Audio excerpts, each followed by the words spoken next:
ਅੱਜ ਅੰਮ੍ਰਿਤ ਵੇਲੇ ਗੁਰਦੇਵ ਪਿਤਾ ਨੇ ਜੋ ਪਾਵਨ ਹੁਕਮਨਾਮਾ ਬਖਸ਼ਿਸ਼ ਕੀਤਾ ਹੈ, ਇਹ ਪਾਵਨ ਸ਼ਬਦ ਧੰਨ ਗੁਰੂ ਅਰਜਨ ਸਾਹਿਬ ਜੀ ਦਾ ਉਚਾਰਨ ਕੀਤਾ ਹੋਇਆ ਸੂਹੀ ਰਾਗ ਅੰਦਰ ਆਦਿ ਸ੍ਰੀ ਗੁਰੂ ਗ੍ਰੰਥ ਸਾਹਿਬ ਜੀ ਦੇ ਪਾਵਨ ਅੰਗ 743 ਤੇ ਅੰਕਿਤ ਹੈ।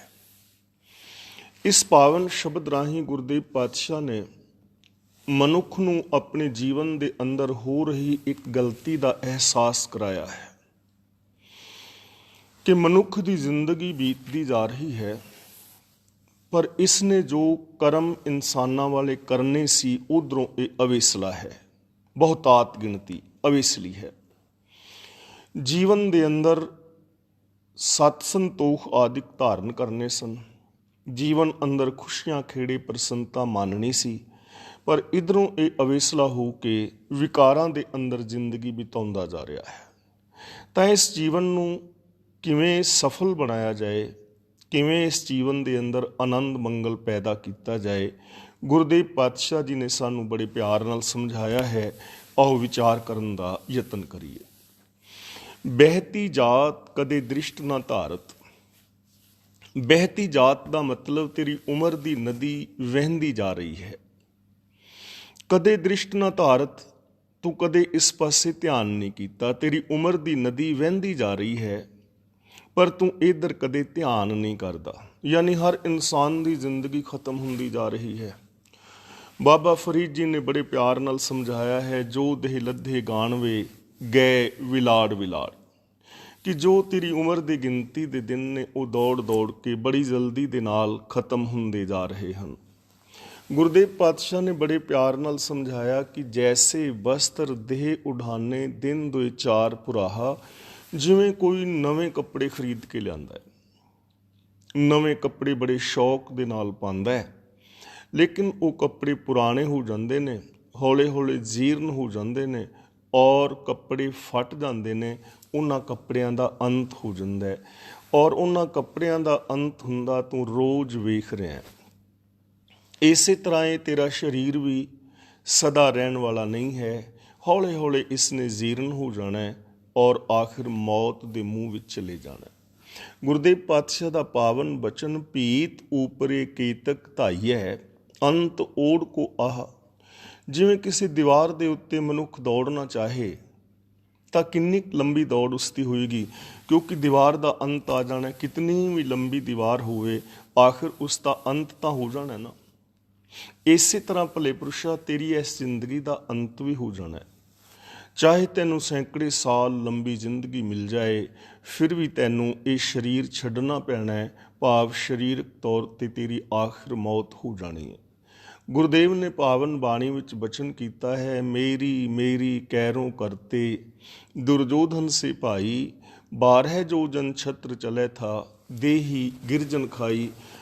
ਕੈਰੋਂ ਜਿਨ੍ਹਾਂ ਦੇ ਦੁਰਯੋਧਨ ਵਰਗੇ ਬੜੇ ਸ਼ੂਰਵੀਰ ਭਰਾ ਸਨ, ਮੇਰੀ ਮੇਰੀ ਕਰਦੇ ਇਸ ਸੰਸਾਰ ਤੋਂ ਚਲੇ ਗਏ। ਆਖਿਰ ਹਾਲਾਤ ਇਹ ਹੋਈ ਕਿ ਉਹਨਾਂ ਦੇ ਸਰੀਰਾਂ ਦਾ ਅੰਤਮ ਸੰਸਕਾਰ ਕਰਨ ਵਾਲਾ ਕੋਈ ਨਾ ਬਚਿਆ। ਉਹਨਾਂ ਦੀਆਂ ਦੇਹੀਆਂ ਨੂੰ ਮੈਦਾਨ ਦੇ ਅੰਦਰ ਪਈਆਂ ਨੂੰ ਗਿਰਜਾਂ ਨੇ ਹੀ ਖਾਧਾ। ਤਾਂ ਤੇਰੀ ਉਮਰ ਬੀਤਦੀ ਜਾ ਰਹੀ ਹੈ, ਭਾਵ ਇੱਕ ਦਿਨ ਤੇਰੇ ਜੀਵਨ ਦਾ ਅੰਤ ਹੋ ਜਾਣਾ। ਹੁਣ ਇਹ ਗੱਲ ਸੋਚਣ ਵਾਲੀ ਹੈ ਕਿ ਸਰੀਰਕ ਮੌਤ ਹਰ ਇਨਸਾਨ ਦੀ ਹੋਣੀ ਹੈ, ਉਹਦੇ ਤੋਂ ਕੋਈ ਬਚ ਨਹੀਂ ਸਕਦਾ। ਪਰ ਇਸ ਬੀਤਦੀ ਉਮਰ ਦੇ ਅੰਦਰ ਇੱਕ ਉਮਰ ਐਸੀ ਹੈ ਜਿਸ ਨੂੰ ਬਚਾਇਆ ਜਾ ਸਕਦਾ ਹੈ, ਇੱਕ ਜੀਵਨ ਐਸਾ ਹੈ ਜਿਸ ਨੂੰ ਬੰਦਾ ਬਚਾ ਸਕਦਾ ਹੈ। ਉਹ ਹੈ ਆਤਮਿਕ ਜੀਵਨ। ਜਦੋਂ ਮਨੁੱਖ ਸੱਚ ਦੇ ਨਾਲੋਂ ਟੁੱਟਦਾ ਹੈ, ਉਦੋਂ ਇਹ ਆਤਮਿਕ ਤੌਰ 'ਤੇ ਮਰ ਜਾਂਦਾ ਹੈ। ਆਖਾਂ ਜੀਵਾਂ ਵਿਸਰੈ ਮਰ ਜਾਓ। ਤਾਂ ਇਸ ਲਈ ਜ਼ਿੰਦਗੀ ਦੇ ਅੰਦਰ ਝੂਠ, ਵਿਕਾਰ, ਫਰੇਬ ਦਾ ਸਹਾਰਾ ਨਾ ਲੈ। ਆਪਣੇ ਇਸ ਆਤਮਿਕ ਜੀਵਨ ਨੂੰ ਬਚਾ, ਆਪਣੇ ਇਸ ਆਤਮਿਕ ਜੀਵਨ ਨੂੰ ਸੁਧਾਰ, ਜ਼ਿੰਦਗੀ ਦੇ ਅੰਦਰ ਇਨਸਾਨੀਅਤ ਵਾਲੇ ਕਰਮ ਕਰ।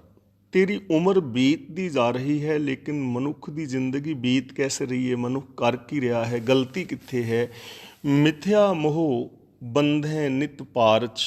ਪਾਰਚ ਦਾ ਮਤਲਬ ਬੰਨ ਨੂੰ। ਤੇ ਤੂੰ ਹਰ ਰੋਜ਼ ਝੂਠ ਔਰ ਮੋਹ ਅਤੇ ਝੂਠੇ ਮੋਹ ਦੇ ਪਾਰਚੂ ਬਣ ਰਿਹਾ ਹੈ, ਬੰਨ ਨੂੰ ਬਣ ਰਿਹਾ ਹੈ। ਯਾਨੀ ਹਰ ਰੋਜ਼ ਤੂੰ ਝੂਠ, ਮੋਹ ਆਦਿਕ ਵਿਕਾਰਾਂ ਦੇ ਅੰਦਰ ਫਸਿਆ ਹੋਇਆ ਹੈ। ਹੁਣ ਜ਼ਿੰਦਗੀ ਦੇ ਅੰਦਰ ਜਦੋਂ ਮਨੁੱਖ ਝੂਠ ਬੋਲਦਾ ਨਾ, ਉਦੋਂ ਇਹਦੇ ਜੀਵਨ ਦੇ ਅੰਦਰ ਪਾਪ ਔਰ ਵਿਕਾਰ ਆ ਜਾਂਦੇ ਨੇ। ਉਦੋਂ ਇਹ ਜੀਵਨ ਦੀ ਅਸਲੀਅਤ ਤੋਂ ਬਹੁਤ ਦੂਰ ਚਲਾ ਜਾਂਦਾ ਹੈ। ਅਤੇ ਜਦੋਂ ਬੰਦਾ ਮੋਹ ਦੇ ਅੰਦਰ, ਸਵਾਰਥ ਦੇ ਅੰਦਰ ਵੱਜ ਜਾਂਦਾ ਹੈ, ਉਦੋਂ ਇਹ ਗੈਰ ਇਨਸਾਨੀ ਕਰਮ ਕਰਦਾ ਹੈ। ਪਿਆਰਿਆ, ਤੇਰੇ ਇਹ ਝੂਠ ਔਰ ਤੇਰਾ ਇਹ ਮੋਹ ਆਦਿਕ ਦੇ ਜੋ ਵਿਕਾਰ ਨੇ, ਤੇਰੇ ਆਤਮਿਕ ਜੀਵਨ ਨੂੰ ਕਦੇ ਬਚਾ ਨਹੀਂ ਸਕਣਗੇ। ਔਰ ਇਹਨਾਂ ਝੂਠ ਔਰ ਮੋਹ ਦੇ ਬੰਨ ਨੂੰ ਤੇਰੇ ਸਰੀਰਕ ਜੀਵਨ ਨੂੰ ਵੀ ਬਚਾ ਨਹੀਂ ਪਾਉਣਗੇ। ਜਦ ਆਖਿਰ ਇਹ ਸਰੀਰ ਤੈਨੂੰ ਛੱਡਣਾ ਹੀ ਪੈਣਾ ਹੈ, ਮੌਤ ਦੇ ਮੂੰਹ ਵਿੱਚ ਜਾਣਾ ਹੀ ਪੈਣਾ ਹੈ, ਤਾਂ ਫਿਰ ਚੰਦ ਦਿਨ ਦੀ ਜ਼ਿੰਦਗੀ ਵਾਸਤੇ ਝੂਠ ਔਰ ਫਰੇਬ ਕਿਉਂ? ਫਿਰ ਸਵਾਰਥੀ ਜ਼ਿੰਦਗੀ ਕਿਉਂ ਬਿਤਾਣੀ? ਫਿਰ ਮੋਹ ਦੇ ਕਾਰਨ ਕਿਸੇ ਦੇ ਘਰ ਨੂੰ ਬਰਬਾਦ ਕਿਉਂ ਕਰਨਾ? ਫਿਰ ਮੋਹ ਦੇ ਕਾਰਨ ਕਿਸੇ ਦੀਆਂ ਸ਼ੁਭ ਭਾਵਨਾਵਾਂ ਦਾ ਕਤਲ ਕਿਉਂ ਕਰਨਾ? ਔਰ ਝੂਠ ਔਰ ਮੋਹ ਵਾਲੀ ਜ਼ਿੰਦਗੀ ਕਿਉਂ ਬਿਤਾਣੀ? ਆਪਣੇ ਜੀਵਨ ਨੂੰ ਬੇਕਾਰ ਔਰ ਵਿਅਰਥ ਕਿਉਂ ਗਵਾਉਣਾ? ਇਸ ਲਈ ਝੂਠ ਔਰ ਮੋਹ, ਸਵਾਰਥ ਆਦਿਕ ਤੋਂ ਬਚਣ ਦਾ ਯਤਨ ਕਰ। ਸੱਚੀ ਸੁੱਚੀ ਜ਼ਿੰਦਗੀ ਜੀ ਔਰ ਇਸ ਸੰਸਾਰ ਦੇ ਅੰਦਰ ਪਰ ਉਪਕਾਰ ਵਾਲਾ ਜੀਵਨ ਬਿਤਾ, ਜਿਸ ਕਰਕੇ ਤੈਨੂੰ ਸੰਸਾਰ ਦੇ ਅੰਦਰ ਮਾਣ ਵੀ ਮਿਲੇ ਔਰ ਤੇਰੇ ਜੀਵਨ ਅੰਦਰ, ਤੇਰੇ ਪਰਿਵਾਰਕ ਜੀਵਨ ਔਰ ਤੇਰੇ ਸਮਾਜਿਕ ਜੀਵਨ ਦੇ ਅੰਦਰ ਸੁੱਖ ਸ਼ਾਂਤੀ ਵੀ ਆਵੇ। ਤਾਂ ਮਨੁੱਖ ਨੂੰ ਇਹਨਾਂ ਵਿਕਾਰਾਂ ਤੋਂ ਬਚਣ ਲਈ ਕੀ ਕਰਨਾ ਚਾਹੀਦਾ ਹੈ? ਗੁਰੂ ਪਾਤਸ਼ਾਹ ਜੀ ਬਚਨ ਕਰਦੇ ਨੇ, ਮਾਧਵੇ ਭਜ ਦਿਨ ਨਿਤ ਰੈਣੀ। ਮਾਧਵੇ ਦਾ ਮਤਲਬ ਅਕਾਲ ਪੁਰਖ ਪ੍ਰਭੂ ਪਰਮਾਤਮਾ। ਦਿਨ ਰਾਤ ਸਦਾ ਮਾਇਆ ਦੇ ਪਤੀ ਪ੍ਰਭੂ ਨੂੰ, ਜੋ ਸਰਬ ਵਿਆਪਕ ਹੈ, ਉਸ ਨੂੰ ਭਜ ਦਾ ਮਤਲਬ ਉਸ ਨੂੰ ਜਾਣ, ਉਹਨੂੰ ਸਿਮਰ, ਉਹਦੇ ਗੁਣਾਂ ਦੇ ਵਿੱਚ ਜੁੜ, ਉਹਦੇ ਬਣਾਏ ਕੁਦਰਤ ਦੇ ਨਿਯਮਾਂ ਨੂੰ ਸਮਝ ਕੇ ਉਹਦੀ ਰਜ਼ਾ ਔਰ ਭਾਣੇ ਦੇ ਅੰਦਰ ਜ਼ਿੰਦਗੀ ਬਿਤਾ। ਰੱਬ ਦੀ ਰਜ਼ਾ ਭਾਣੇ ਦਾ ਮਤਲਬ ਜੋ ਕੁਦਰਤ ਦੇ ਬਣਾਏ ਹੋਏ ਨੇਮ ਨਿਯਮਾਵਲੀ ਹੈ, ਉਹਦੇ ਅਨੁਸਾਰ ਜ਼ਿੰਦਗੀ ਬਿਤਾਉਣ ਦਾ ਯਤਨ ਕਰ। ਪ੍ਰਭੂ ਦੀ ਸ਼ਰਨ ਦੇ ਅੰਦਰ ਰਹੋ। ਰੱਬੀ ਗੁਣਾਂ ਦਾ ਧਾਰਨੀ ਹੋ, ਕਿਉਂਕਿ ਤੂੰ ਉਸ ਰੱਬ ਦਾ ਹੀ ਰੂਪ ਹੈ। ਮਨ ਤੂੰ ਜੋਤ ਸਰੂਪ ਹੈ। ਆਪਣਾ ਮੂਲ ਪਛਾਣ, ਆਪਣੇ ਮੂਲ ਨੂੰ ਪਛਾਣ, ਆਪਣੇ ਅਸਲੇ ਨੂੰ ਪਹਿਚਾਨ। ਅਸਲ ਦੇ ਅੰਦਰ ਤੇਰਾ ਅਸਲਾ ਸੱਚ ਹੈ, ਦਇਆ ਹੈ, ਪ੍ਰੇਮ ਹੈ, ਮੁਹੱਬਤ ਹੈ, ਨਿਰਭੈਤਾ ਹੈ, ਨਿਰਵੈਰਤਾ ਹੈ। ਇਹ ਤੇਰੇ ਸ਼ੁਭ ਗੁਣ ਨੇ, ਤੇਰਾ ਅਸਲਾ ਹੈ। ਉਹਨਾਂ ਨੂੰ ਪਹਿਚਾਣਨ ਦਾ ਯਤਨ ਕਰ। ਤੇਰੀ ਜ਼ਿੰਦਗੀ ਦੇ ਅੰਦਰ ਪੋਸੀਬਿਲਿਟੀ ਹੈ, ਤੇਰੀ ਜ਼ਿੰਦਗੀ ਵਿੱਚ ਸੰਭਾਵਨਾ ਹੈ ਇੰਨਾ ਉੱਚਾ ਹੋ ਜਾਣ ਦੀ। ਭਗਤ ਕਬੀਰ ਜੀ ਕਿੰਨੇ ਪਿਆਰ ਨਾਲ ਕਹਿੰਦੇ ਨੇ, ਅਬ ਤੋਂ ਜਾਏ ਚੜ੍ਹੇ ਸਿੰਘਾਸਨ, ਮਿਲੇ ਹੈ ਸਾਰਿੰਗ ਪਾਣੀ, ਰਾਮ ਕਬੀਰਾ ਏਕ ਪੈ ਹੈ, ਕੋਈ ਨਾ ਸਕੇ ਪਛਾਨੀ। ਤੇਰੇ ਅੰਦਰ ਇਹ ਸੰਭਾਵਨਾ ਹੈ ਕਿ ਤੂੰ ਉਸ ਮਾਲਕ ਦਾ ਹੀ ਰੂਪ ਹੋ ਕੇ ਜੀ ਸਕਦਾ ਹੈ, ਕਿਉਂਕਿ ਤੂੰ ਹੈ ਹੀ ਉਹਦਾ ਰੂਪ ਹੈ। ਤੂੰ ਇੱਕ ਸਮੁੰਦਰ ਦੀ ਲਹਿਰ ਹੈ, ਤੂੰ ਸਮੁੰਦਰ ਦਾ ਬੁਲਬੁਲਾ ਹੈ।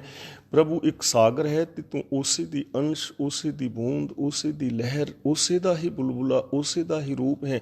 ਇਸ ਚੀਜ਼ ਨੂੰ ਯਾਦ ਕਰ, ਇਸ ਚੀਜ਼ ਨੂੰ ਸਮਝ, ਪ੍ਰਭੂ ਦੇ ਗੁਣ ਗਾ, ਪ੍ਰਭੂ ਦੇ ਗੁਣਾਂ ਦੇ ਨਾਲ ਜੁੜ, ਰੱਬੀ ਗੁਣਾਂ ਦੀ ਗੱਲ ਕਰ, ਗੁਣਾਂ ਬਾਰੇ ਸੋਚ ਔਰ ਗੁਣਾਂ ਵਾਲੀ ਜ਼ਿੰਦਗੀ ਜੀ।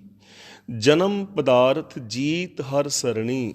ਹਰ ਸਰਣੀ ਦਾ ਮਤਲਬ ਰੱਬ ਦੀ ਸ਼ਰਨ ਵਿੱਚ ਜਾਣਾ।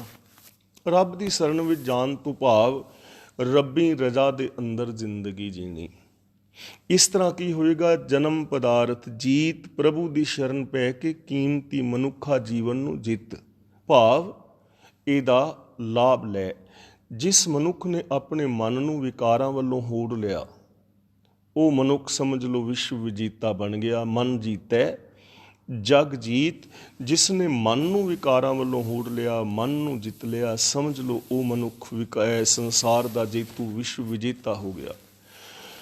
ਤੇ ਯਾਦ ਰੱਖਣਾ, ਹਰ ਇਨਸਾਨ ਦਾ ਆਪਣਾ ਇੱਕ ਨਿੱਕਾ ਨਿੱਕਾ ਜਿਹਾ ਸੰਸਾਰ ਹੁੰਦਾ ਹੈ। ਸਾਡਾ ਪਰਿਵਾਰ, ਸਾਡੇ ਰਿਸ਼ਤੇਦਾਰ, ਸਾਡੇ ਸੱਜਣ ਮਿੱਤਰ ਔਰ ਜਿਨ੍ਹਾਂ ਵਿੱਚ ਅਸੀਂ ਜੌਬ ਆਦਿ ਕਰਦੇ ਹਾਂ, ਹਰ ਇਨਸਾਨ ਦਾ ਇਹ ਨਿੱਕਾ ਜਿਹਾ ਸੰਸਾਰ ਹੈ।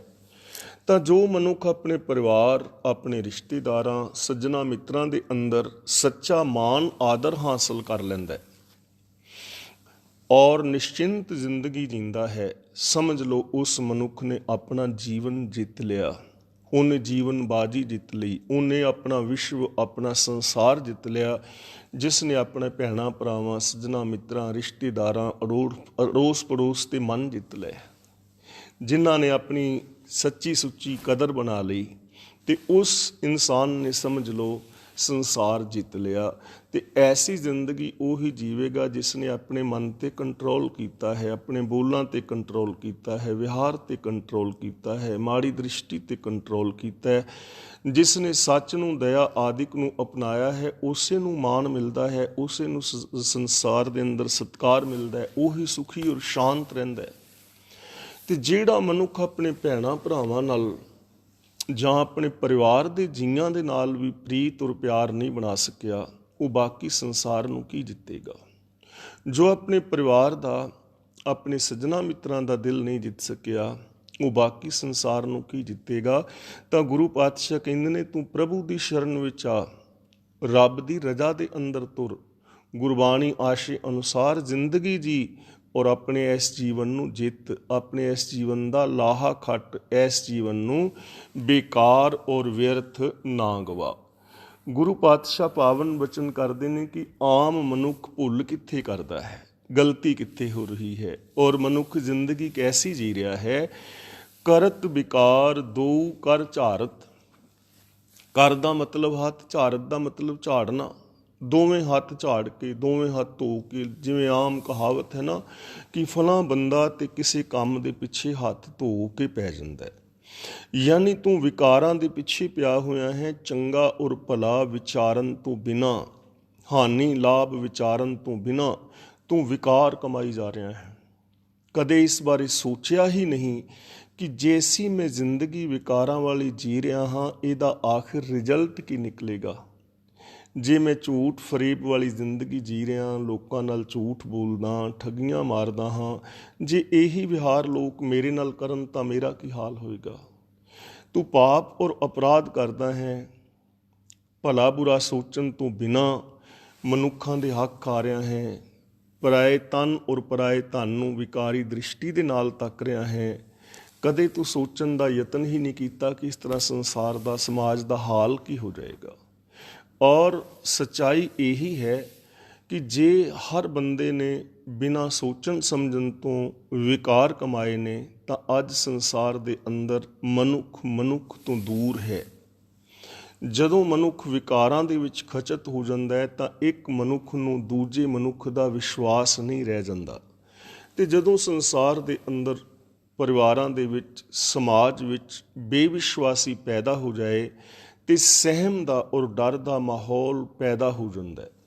ਹਰ ਇਨਸਾਨ ਦੀ ਜ਼ਿੰਦਗੀ ਦੇ ਅੰਦਰ ਡਰ ਔਰ ਸਹਿਮ ਹੁੰਦਾ ਹੈ ਕਿ ਕੌਣ ਕਦੋਂ ਧੋਖਾ ਦੇ ਜਾਏ, ਕੌਣ ਕਦੋਂ ਮੇਰੀ ਧਨ ਔਰ ਸੰਪਦਾ ਨੂੰ ਲੁੱਟ ਲਵੇ, ਕੌਣ ਕਦੇ ਮੇਰੀ ਜਾਨ ਦਾ ਵੈਰੀ ਬਣ ਜਾਏ।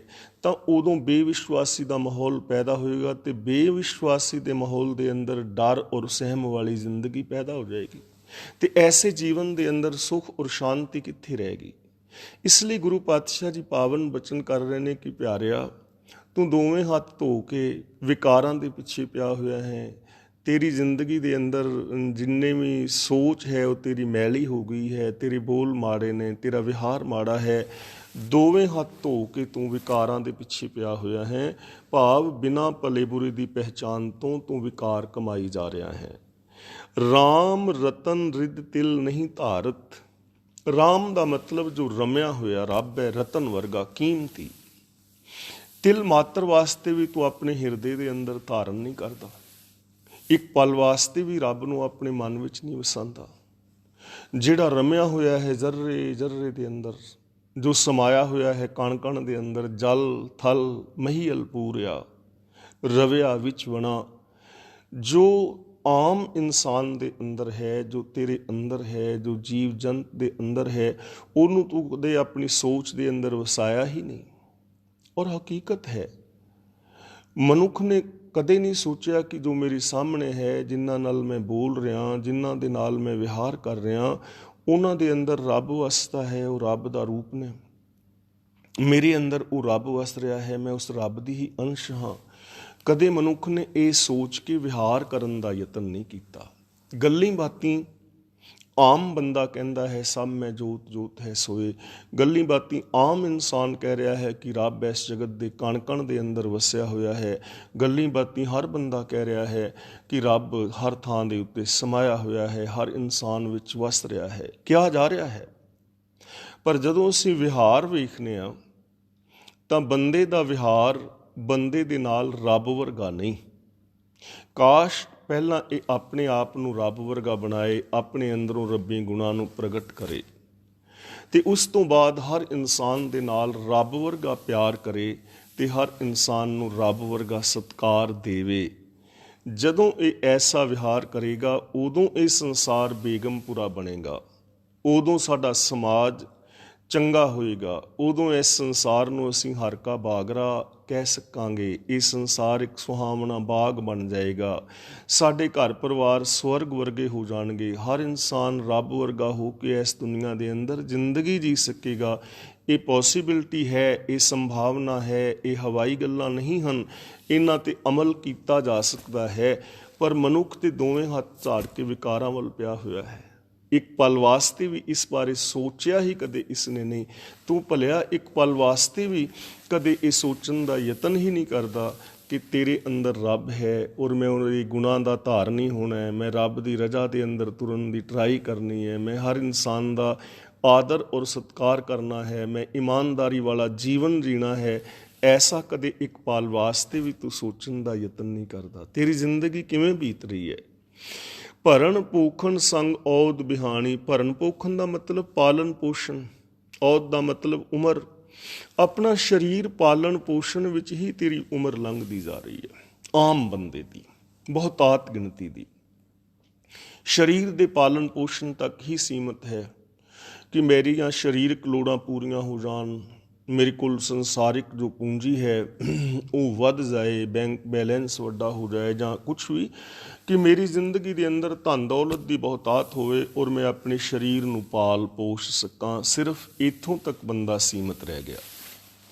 ਅਤੇ ਜਦੋਂ ਹਰ ਬੰਦਾ ਇੱਥੋਂ ਤੱਕ ਆਪਣੇ ਤੱਕ ਸੀਮਤ ਰਹਿ ਜਾਏ, ਸਰੀਰ ਨੂੰ ਪਾਲਣ ਪੋਸ਼ਣ ਤੱਕ ਸੀਮਤ ਰਹਿ ਜਾਏ, ਮਾਨਸਿਕ ਤੌਰ 'ਤੇ ਸ਼ਾਂਤ ਕਿਵੇਂ ਰਹਿਣਾ ਹੈ, ਮਾਨਸਿਕਤਾ ਨੂੰ ਉੱਤਮ ਕਿਵੇਂ ਬਣਾਉਣਾ ਹੈ, ਸਮਾਜ ਦਾ ਭਲਾ ਕਿਵੇਂ ਕਰਨਾ ਹੈ, ਉਦੋਂ ਇਹਦੀ ਜ਼ਿੰਦਗੀ ਦੇ ਅੰਦਰ ਪਰਉਪਕਾਰ ਦੀ ਭਾਵਨਾ ਪੈਦਾ ਨਹੀਂ ਹੁੰਦੀ।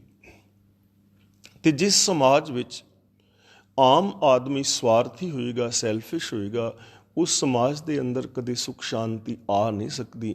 ਸਮਾਜ ਦੇ ਅੰਦਰ ਸੁੱਖ ਸ਼ਾਂਤੀ ਤਾਂ ਹੀ ਆ ਸਕਦੀ ਹੈ ਜੇ ਅਸੀਂ ਇੱਕ ਦੂਜੇ ਦੇ ਦੁੱਖ ਸੁੱਖ ਦੇ ਭਾਈਵਾਲ ਬਣੀਏ, ਕਿਸੇ ਦੇ ਸੁੱਖ ਦੇ ਅੰਦਰ ਅਸੀਂ ਸ਼ਾਮਲ ਹੋ ਕੇ ਉਹਦੀਆਂ ਖੁਸ਼ੀਆਂ ਨੂੰ ਵਧਾਈਏ ਔਰ ਕਿਸੇ ਦੇ ਦੁੱਖ ਦੇ ਸਮੇਂ ਉਹਦੇ ਦੁੱਖ ਦੇ ਅੰਦਰ ਸ਼ਾਮਲ ਹੋ ਕੇ ਉਹਦੇ ਦੁੱਖ ਨੂੰ ਘਟਾਉਣ ਦਾ ਯਤਨ ਕਰੀਏ।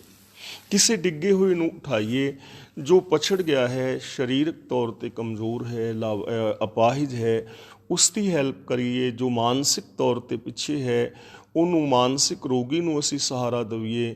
ਜੋ ਆਰਥਿਕ ਤੌਰ 'ਤੇ ਪਿੱਛੇ ਹੈ ਉਹਦੀ ਹੈਲਪ ਕੀਤੀ ਜਾਏ, ਤਾਂ ਹੀ ਇਹ ਸਮਾਜ ਦੇ ਅੰਦਰ ਸੁੱਖ ਸ਼ਾਂਤੀ ਆਏਗੀ। ਤਾਂ ਗੁਰੂ ਸਾਹਿਬ ਜੀ ਕਹਿੰਦੇ ਨੇ, ਭਲਿਆ ਕੇਵਲ ਖਾਣ ਪੀਣ ਤੱਕ ਆਪਣੀ ਸੋਚ ਨੂੰ ਸੀਮਤ ਨਾ ਰੱਖ, ਆਪਣੀ ਸੋਚ ਨੂੰ ਵਿਸ਼ਾਲ ਕਰ। ਇਸ ਸਮਾਜ ਦੇ ਅੰਦਰ ਇੱਕ ਝਾਤ ਮਾਰ ਕੇ ਵੇਖ ਕਿ ਕਿਤਨੇ ਲੋਕ ਐਸੇ ਨੇ ਜੋ ਭੁੱਖ ਦੇ ਨਾਲ ਮਰ ਰਹੇ ਹਨ, ਜਿਨ੍ਹਾਂ ਦੇ ਕੋਲ ਪਾਉਣ ਵਾਸਤੇ ਬਸਤਰ ਨਹੀਂ ਹਨ, ਜਿਨ੍ਹਾਂ ਦੇ ਕੋਲ ਰਹਿਣ ਵਾਸਤੇ ਘਰ ਆਦਿਕ ਨਹੀਂ ਹਨ। ਆਪਣੀ ਸੋਚ ਨੂੰ ਕੇਵਲ ਖਾਣ ਪੀਣ ਤੱਕ ਸੀਮਤ ਨਾ ਕਰ, ਇਸ ਸਮਾਜ ਔਰ ਸੰਸਾਰ ਵੱਲ ਇੱਕ ਝਾਤ ਮਾਰ, ਆਪਣੀ ਮਾਨਸਿਕਤਾ ਦੇ ਅੰਦਰ ਵਿਸ਼ਾਲਤਾ ਲਿਆ ਔਰ ਆਤਮਿਕ ਜ਼ਿੰਦਗੀ ਜੀ। ਹੁਣ ਬੰਦੇ ਦੀ ਜ਼ਿੰਦਗੀ ਭਰਨ ਪੋਸ਼ਣ, ਪਾਲਣ ਪੋਸ਼ਣ ਤੱਕ ਵੇਚ ਰਹੀ ਹੈ। ਇਹ ਇੱਥੇ ਭੁੱਲ ਸੀ ਅਤੇ ਕਰਨਾ ਕੀ ਚਾਹੀਦਾ ਸੀ? ਇਹਨੇ ਗਲਤੀ ਕੀ ਕੀਤੀ? ਜੈ ਜਗਦੀਸ਼ ਕੀ ਗਤ ਨਹੀਂ ਜਾਣੀ। ਗਤ ਦਾ ਮਤਲਬ ਉੱਚੀ ਆਤਮਿਕ ਅਵਸਥਾ, ਆਤਮਿਕ ਆਨੰਦ। ਜੈ ਜਗਦੀਸ਼ ਦਾ ਮਤਲਬ ਪ੍ਰਭੂ ਪਰਮਾਤਮਾ ਦੀ ਸਿਫਤ ਸਲਾਹ, ਕਿ ਇਹ ਜ਼ਿੰਦਗੀ ਜੀਂਦਿਆਂ ਪ੍ਰਭੂ ਪਰਮਾਤਮਾ ਦੀ ਸਿਫਤ ਸਲਾਹ ਕੀਤਿਆਂ ਜੋ ਉੱਚੀ ਆਤਮਿਕ ਅਵਸਥਾ ਬਣਦੀ ਹੈ ਔਰ ਪ੍ਰਭੂ ਦੀ ਸਿਫਤ ਸਲਾਹ ਕਰਨ ਦੇ ਨਾਲ ਜੋ ਆਤਮਿਕ ਆਨੰਦ ਔਰ ਖੁਸ਼ੀਆਂ ਪੈਦਾ ਹੁੰਦੀਆਂ ਨੇ, ਉਸ ਅਵਸਥਾ ਨੂੰ ਤੇ ਤੂੰ ਜਾਣਿਆ ਹੀ ਨਹੀਂ। ਆਤਮਿਕ ਆਨੰਦ ਤੂੰ ਮਾਣ ਹੀ ਨਹੀਂ ਸਕਿਆ। ਇਹਨਾਂ ਗੁਣਾਂ ਦੀ ਮਹਾਨਤਾ ਨੂੰ ਤੂੰ ਸਮਝਿਆ ਹੀ ਨਹੀਂ। ਪ੍ਰਭੂ ਪਰਮਾਤਮਾ ਦੀ ਸਿਫਤ ਸਲਾਹ ਦੀ ਤੂੰ ਸਾਰ ਹੀ ਨਹੀਂ ਜਾਣੀ। ਇਹ ਤੇਰੀ ਭੁੱਲ ਸੀ। ਤੂੰ ਖਾਂਦਾ ਪੀਂਦਾ ਪਹਿਨਦਾ ਸਤ ਸੰਤੋਖ ਦਇਆ ਧਰਮ ਧੀਰਜ ਦਾ ਧਾਰਨੀ ਹੁੰਦਾ ਤਾਂ ਤੇਰਾ ਇਹ ਜੀਵਨ ਕਿਤਨਾ ਮਹਾਨ ਹੋ ਜਾਣਾ ਸੀ। ਤੇਰੇ ਜੀਵਨ ਅੰਦਰ ਕਿਤਨੀ ਵਿਸ਼ਾਲਤਾ ਹੋਣੀ ਸੀ, ਤੇਰੀ ਸੋਚ ਕਿੱਡੀ ਮਹਾਨ ਹੋਣੀ ਸੀ। ਤੂੰ ਇਸ ਗੱਲ ਨੂੰ ਜਾਣਿਆ ਹੀ ਨਹੀਂ, ਪ੍ਰਭੂ ਪਰਮਾਤਮਾ ਦੀ ਸਿਫਤ ਸਲਾਹ ਦੀ ਸਾਰ ਨੂੰ ਨਹੀਂ ਜਾਣਿਆ। ਇਸ ਲਈ ਪ੍ਰਭੂ ਪਰਮਾਤਮਾ ਦੀ ਸਿਫਤ ਸਲਾਹ ਦੀ ਸਾਰ ਨੂੰ, ਕਦਰ ਨੂੰ ਸਮਝ, ਇਸ ਮਹਾਨਤਾ ਨੂੰ ਸਮਝ ਔਰ ਪ੍ਰਭੂ ਦੀ ਸਿਫਤ ਸਲਾਹ ਦੇ ਨਾਲ, ਰੱਬੀ ਗੁਣਾਂ ਦੇ ਨਾਲ ਜੁੜਨ ਦਾ ਯਤਨ ਕਰ। ਤੇ ਹੁਣ ਸਾਨੂੰ ਫਿਰ ਕੀ ਕਰਨਾ ਚਾਹੀਦਾ? ਸਾਨੂੰ ਅਰਦਾਸ ਕਰਨੀ ਚਾਹੀਦੀ ਹੈ ਔਰ ਪ੍ਰਭੂ ਦੀ ਸ਼ਰਨ ਦੇ ਅੰਦਰ ਆਉਣਾ ਚਾਹੀਦਾ ਹੈ ਤੇ ਇਹ ਬਚਨ ਕਰਨੇ ਚਾਹੀਦੇ ਨੇ, ਸਰਨ ਸਮਰੱਥ ਅਗੋਚਰ ਸੁਆਮੀ, ਹੇ ਸਰਬ ਸ਼ਕਤੀਮਾਨ ਪ੍ਰਭੂ, ਹੇ ਮਨ ਬੁੱਧੀ ਦੀ ਪਹੁੰਚ ਤੋਂ ਪਰੇ ਸੁਆਮੀ ਮਾਲਕ, ਮੈਂ ਤੇਰੀ ਸ਼ਰਨ ਦੇ ਅੰਦਰ ਹਾਂ, ਮੈਂ ਤੇਰੀ ਸ਼ਰਨ ਵਿੱਚ ਹਾਂ। ਤੇ ਕਿਹਦੀ ਸ਼ਰਨ ਵਿੱਚ ਹਾਂ? ਜੋ ਸਰਬ ਸ਼ਕਤੀਮਾਨ ਹੈ, ਜੋ ਅਗੰਮ ਅਗੋਚਰ ਹੈ। ਤੇ ਬੇਨਤੀ ਕਰਾਂ, ਉਹ ਸਰਨ ਸਮਰੱਥ ਅਗੋਚਰ ਸੁਆਮੀ ਹੈ ਕਿੱਥੇ? ਉਹ ਭਲਿਆ ਤੇਰੇ ਅੰਦਰ ਹੈ, ਘਟ ਘਟ ਮੈਂ ਹਰ ਜੂ ਬਸੈ। ਸਰਬ ਸ਼ਕਤੀਮਾਨ ਪ੍ਰਭੂ ਪਰਮਾਤਮਾ ਤੇਰੇ ਅੰਦਰ ਬੈਠਾ ਹੈ, ਉਹਨੂੰ ਪਹਿਚਾਣਨ ਦਾ ਯਤਨ ਕਰ। ਤੇਰਾ ਆਪਣਾ ਆਪਾ ਉਸੇ ਦਾ ਰੂਪ ਹੈ ਤੇ ਉਸ ਮਾਲਕ ਦੇ ਚਰਨਾਂ ਦੀ ਸ਼ਰਨ ਵਿੱਚ ਆਣ ਕੇ ਆਖ, ਉਧਾਰ ਨਾਨਕ ਪ੍ਰਭ ਅੰਤਰ ਜਾਮੀ, ਹੇ ਦਿਲਾਂ ਦੀਆਂ ਜਾਣਨ ਵਾਲੇ ਮਾਲਕ, ਮੇਰੇ ਤੇ ਰਹਿਮਤ ਕਰ ਤੇ ਮੇਰਾ ਉਧਾਰ ਕਰ। ਮੈਨੂੰ ਵਿਕਾਰਾਂ ਤੋਂ ਬਚਾ, ਮੇਰੀ ਵਿਕਾਰਾਂ ਤੋਂ ਖਲਾਸੀ ਕਰ, ਮੈਨੂੰ ਉੱਚਾ ਔਰ ਮਹਾਨ ਜੀਵਨ ਬਖਸ਼ਿਸ਼ ਕਰ। ਤੇ ਇਹ ਆਪਣੇ ਅੰਦਰ ਵਾਲੇ ਪ੍ਰਭੂ ਪਰਮਾਤਮਾ ਨੂੰ ਆਖਣ ਦੀ ਟਰਾਈ ਕਰਨੀ ਹੈ। ਤੇਰੇ ਅੰਦਰ ਸਮਰੱਥਾ ਹੈ, ਤੂੰ ਇਹਨਾਂ ਵਿਕਾਰਾਂ ਤੋਂ ਬਚ ਨਿਕਲੇ। ਤੇਰੇ ਅੰਦਰ ਸਮਰੱਥਾ ਹੈ ਕਿ ਤੂੰ ਇੱਕ ਮਹਾਨ ਇਨਸਾਨ ਹੋ ਕੇ ਸੁਖੀਆਂ ਖੁਸ਼ੀਆਂ ਭਰਿਆ ਜੀਵਨ ਜੀ ਸਕੇ। ਇਸ ਲਈ ਜੋ ਅਗਮ ਅਗੋਚਰ ਅਨੰਤ ਗੁਣਾਂ ਦਾ, ਅਨੰਤ ਸ਼ਕਤੀਆਂ ਦਾ ਮਾਲਕ ਪ੍ਰਭੂ ਪਰਮਾਤਮਾ ਜ਼ਰਰੇ ਜ਼ਰਰੇ ਦੇ ਅੰਦਰ ਸਮਾਇਆ ਹੋਇਆ, ਰਮਿਆ ਹੋਇਆ ਹੈ, ਜੋ ਤੇਰੇ ਅੰਦਰ ਵੀ ਵਸ ਰਿਹਾ ਹੈ, ਉਹਦੀ ਸ਼ਰਨ ਵਿੱਚ ਰਹੋ। ਭਾਵ ਉਹਦੇ ਬਣਾਏ ਜੋ ਨਿਯਮ ਨੇ, ਕਾਨੂੰਨ ਨੇ, ਕੁਦਰਤ ਦੇ, ਉਹਦੀ ਰਜ਼ਾ ਭਾਣੇ ਦੇ ਅੰਦਰ ਤੁਰ ਔਰ ਰੱਬੀ ਗੁਣਾਂ ਦਾ ਧਾਰਨੀ ਹੋ ਕੇ ਆਪਣੇ ਜੀਵਨ ਨੂੰ ਸਫਲ ਬਣਾਉਣ ਦਾ ਯਤਨ ਕਰ। ਆਪਨੇ ਬੜੇ ਪਿਆਰ ਸਤਿਕਾਰ ਦੇ ਨਾਲ ਸਰਵਣ ਕੀਤਾ। ਸਮੂਹ ਸੰਗਤਾਂ ਦਾ ਧੰਨਵਾਦ। ਹੋਈਆਂ ਭੁੱਲਾਂ ਦੀ ਖਿਮਾ। ਗੱਜ ਕੇ ਬੁਲਾਓ ਜੀ। ਵਾਹਿਗੁਰੂ ਜੀ ਕਾ ਖਾਲਸਾ, ਵਾਹਿਗੁਰੂ ਜੀ ਕੀ ਫਤਿਹ।